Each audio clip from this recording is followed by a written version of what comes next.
तो जय हिंद दोस्तों। मैं दिलीप कुमार। आज हम लोग पढ़ेंगे इस वीडियो में इतिहास का दूसरा चैप्टर, जिसका नाम है समाजवाद एवं समयवाद। इस चैप्टर का हम लोग यह पहला वीडियो का ऑब्जेक्टिव क्वेश्चन पढ़ेंगे। इसमें हम लोग 25 नंबर तक ऑब्जेक्टिव क्वेश्चन पढ़ेंगे। 1 से लेकर 25 को ऑब्जेक्टिव क्वेश्चन इस वीडियो में पढ़ेंगे।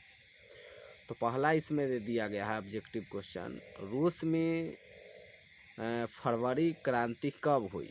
ऑप्शन में है 1902 ईस्वी में, 1904 ईस्वी में, 1911 ईस्वी में या 1917 ईस्वी में। तो इसका आंसर हो जाएगा 1917 ईस्वी में। रूस में फ्रांसीसी क्रांति हुई थी 1917 ईस्वी में। डी नंबर आंसर सही है इसका। उसके बाद है 2 नंबर क्वेश्चन, रूस की संसद को क्या कहा जाता है। ऑप्शन में है पार्लियामेंट या संसद, ड्यूमा या इनमें से कोई नहीं। तो रूस के संसद को रूस में कहा जाता है ड्यूमा। ऑप्शन सी नंबर आंसर सही है इसका।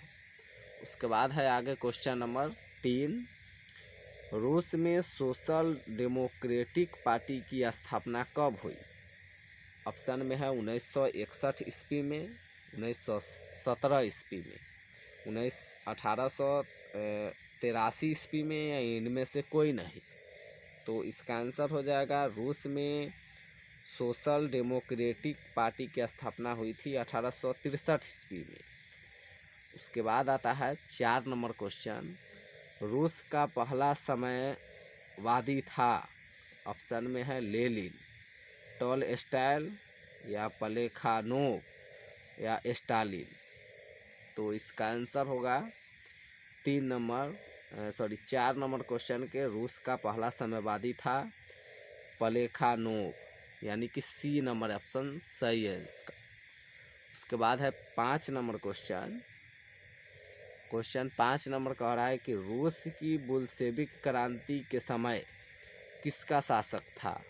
ऑप्शन में है जार निकोलस द्वितीय या पीटर महान। उसके बाद है निकोलस प्रथम या अलेक्जेंडर प्रथम।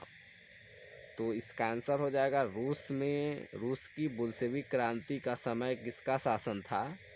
ऑप्शन में है जार निकोलस द्वितीय का शासन था। उसके बाद है 6 नंबर क्वेश्चन, रूस को गणतंत्र कब घोषित किया गया। ऑप्शन में है सितंबर 1917 में, अक्टूबर 1917 में, या नवंबर 1917 में, या दिसंबर 1917 में। तो इस चारों ऑप्शन में से सही आंसर है रूस को गणतंत्र घोषित किया गया था सितंबर 1917 ईस्वी में। उसके बाद है 7 नंबर क्वेश्चन कह रहा है 7 नंबर क्वेश्चन, रूस में नई आर्थिक नीति कब लागू हुई थी। ऑप्शन में है 1921 ईस्वी में, 1992 ईस्वी में, 1993 ईस्वी में या 1994 ईस्वी में। इसका आंसर हो जाएगा रूस में नई आर्थिक नीति लागू हुआ था 1921 ईस्वी में। अब आते हैं 8 नंबर क्वेश्चन, रूस जापान युद्ध कब हुआ। ऑप्शन में दे दिया गया है 1901 से 2 में, या 1902 से 3 ईस्वी में, या 1903 से 4 ईस्वी में, या 1904 से 5 ईस्वी में। तो रूस और जापान युद्ध हुआ था 1904 से 1905 ईस्वी में। ऑप्शन डी नंबर सही है। उसके बाद है 9 नंबर क्वेश्चन, रूस में किस राजवंश का शासक था। ऑप्शन में है रोमनोव या पाल वंश या राजशाही या उपयुक्त में कोई नहीं। तो इसका आंसर हो जाएगा रूस में वंश का शासक था किस राजवंश का। इसका आंसर है सोमोनोव राजवंश का शासक था। उसके बाद है 10 नंबर क्वेश्चन, सोमोनोव राजवंश, इसका ऑप्शन नंबर ए सही है। 10 नंबर क्वेश्चन है, रूस में जार का अर्थ क्या होता है। इसका आंसर है पीने का बर्तन, पानी रखने वाला मिट्टी का पात्र, या रूस का सामंत, या रूस का सम्राट? तो रूस में जार का अर्थ होता है रूस का सम्राट। उसके बाद है 11 नंबर क्वेश्चन, रूस में कृषक दास प्रथा का अंत कब हुआ? ऑप्शन में 1861 ईस्वी में, 1862 ईस्वी में, 1863 या 1864 ईस्वी में। तो इसका आंसर हो जाएगा रूस में कृषक दास प्रथा का अंत हुआ था 1861 ईस्वी में। अब आते हैं 12 नंबर क्वेश्चन के साथ। कह रहा है 12 नंबर क्वेश्चन, जार निकोलस ने ड्यूमा को भंग करने का आदेश कब जारी किया? ऑप्शन में है 11 मार्च 1917 को, 11 अप्रैल 1917 को, या 11 मई 1917 को, या उपयुक्त में कोई नहीं। तो इसका आंसर है 12 नंबर क्वेश्चन के 11 मार्च 1917 को जार निकोलस ने ड्यूमा को भंग करने का आदेश दिया था। ऑप्शन ए नंबर सही है। उसके बाद है 13 नंबर क्वेश्चन, जार निकोलस को कब सिंहासन त्यागना पड़ा? ऑप्शन में है 15 फरवरी 1917 ईस्वी में, या 15 मार्च 1917 ईस्वी में, या 15 अप्रैल 1917 ईस्वी में, या उपयुक्त में कोई नहीं। तो इसका आंसर हो जाएगा बी नंबर 15 मार्च 1917 ईस्वी में निकोलस को सिंहासन त्यागना पड़ा। उसके बाद है 14 नंबर क्वेश्चन, बोल रहा है कि जार निकोलस द्वितीय ने ड्यूमा नामक संसद की स्थापना कब की? ऑप्शन में है 1902 ईस्वी में, 1903 ईस्वी में, या 1904 ईस्वी में, या 1905 ईस्वी में। तो इसका आंसर हो जाएगा 1905 ईस्वी में, डी नंबर आंसर सही है। अब आते हैं 15 नंबर क्वेश्चन, लेनिन ने आर्थिक नीति की घोषणा कब की थी? ऑप्शन में है 1920 ईस्वी में, 1921 ईस्वी में, 1922 ईस्वी में, या 1923 ईस्वी में। तो लेनिन ने आर्थिक नीति की घोषणा की थी 1921 ईस्वी में। उसके बाद आता है 16 नंबर क्वेश्चन नंबर 16 कह रहा है कि लेनिन की मृत्यु कब हुई?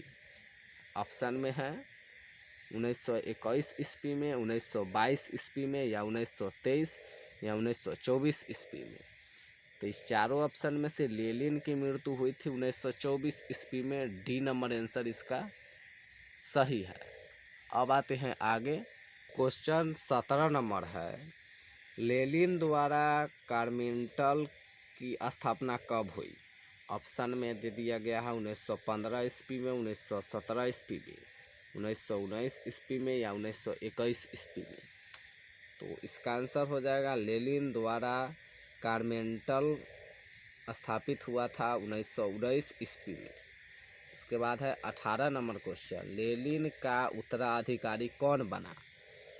ऑप्शन में है स्टालिन, कार्ल मार्क्स, या केरेंस्की, या उपयुक्त में कोई नहीं। तो इसका आंसर हो जाएगा लेनिन का उत्तराधिकारी बना था स्टालिन ने। ऑप्शन ए नंबर सही है। उसके बाद है चेका क्या था? ऑप्शन में है श्रमिक वर्ग, पदारी वर्ग, या सेना की टुकड़ी, या पुलिस दस्ता। तो इसका आंसर हो जाएगा चेका क्या था? तो यह इसका आंसर है डी नंबर, पुलिस दस्ता था। अब आते हैं 20 नंबर क्वेश्चन पे, चेका का गठन किसने किया था? ऑप्शन में है मार्क्स ने, या लेनिन ने, या स्टालिन ने, या केरेंस्की ने। तो इसका आंसर है 20 नंबर क्वेश्चन का, चेका का गठन किया था लेनिन ने। उसके बाद है क्वेश्चन नंबर 21, बोल रहा है कि बुल्शेविक क्रांति कब हुई? यह क्वेश्चन VVI है, बुल्शेविक क्रांति कब हुई? यह 2012 में पूछा है, 18 में, 21 में और पूछा है। इसका आंसर हो जाएगा फरवरी 1917 ईस्वी में, या नवंबर 1917 ईस्वी में। या अप्रैल 1917 ईस्वी में या जनवरी 1905 ईस्वी में। तो इसका आंसर हो जाएगा बुल्शेविक क्रांति हुआ था नवंबर 1917 ईस्वी में।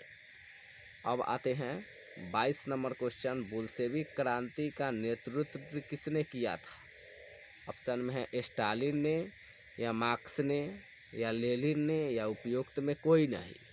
तो इसका आंसर हो जाएगा बुल्शेविक क्रांति का नेतृत्व किया था लेनिन ने। ऑप्शन सी नंबर सही है। उसके बाद है 23 नंबर क्वेश्चन, ब्रेस्ट लिटोवस्क की संधि किन देशों के बीच हुई थी? ऑप्शन में है रूस और इटली या रूस और फ्रांस या रूस और इंग्लैंड या रूस और जर्मनी।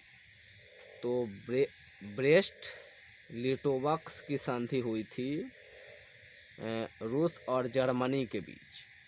किसके किसके बीच हुई थी? रूस और जर्मनी के बीच। ऑप्शन डी नंबर सही है आंसर है। अब है 24 नंबर क्वेश्चन, निम्नलिखित में से किसे साम्यवाद के संस्थापक के रूप में माना जाता है? ऑप्शन में है लेनिन को या स्टालिन को या जेडॉग को या कार्ल मार्क्स को। तो इसका आंसर हो जाएगा साम्यवाद के संस्थापक के रूप में माना जाता है कार्ल मार्क्स को। ऑप्शन डी नंबर सही है। अब आते हैं 25 नंबर क्वेश्चन पे, और यह वीडियो का लास्ट क्वेश्चन है। साम्यवादी घोषणा पत्र यानी कि कम्युनिस्ट मैनिफेस्टो के लेखक थे। ऑप्शन में है मैकिसम गोर्की, उसके बाद है लियो स्टाले, उसके बाद है कार्ल मार्क्स और फ्रेडरिक अलेंजेर, उसके बाद है कार्ल मार्क्स। तो इसका आंसर हो जाएगा 25 नंबर क्वेश्चन का सी नंबर, कार्ल मार्क्स और फ्रेडरिक एंजेल्स ने किया था साम्यवादी घोषणा पत्र की स्थापना। लेखक थे। तो हम लोग इस वीडियो में 25 नंबर क्वेश्चन तक पढ़ेंगे। अगली वीडियो में 26 नंबर क्वेश्चन से पढ़ेंगे आगे क्या है। तो इस वीडियो में इतना ही। वीडियो अच्छी लगी हो तो लाइक कीजिए, चैनल पर नए हो तो सब्सक्राइब कीजिए। मिलते हैं नेक्स्ट वीडियो के साथ, तब तक के लिए जय हिंद, जय भारत।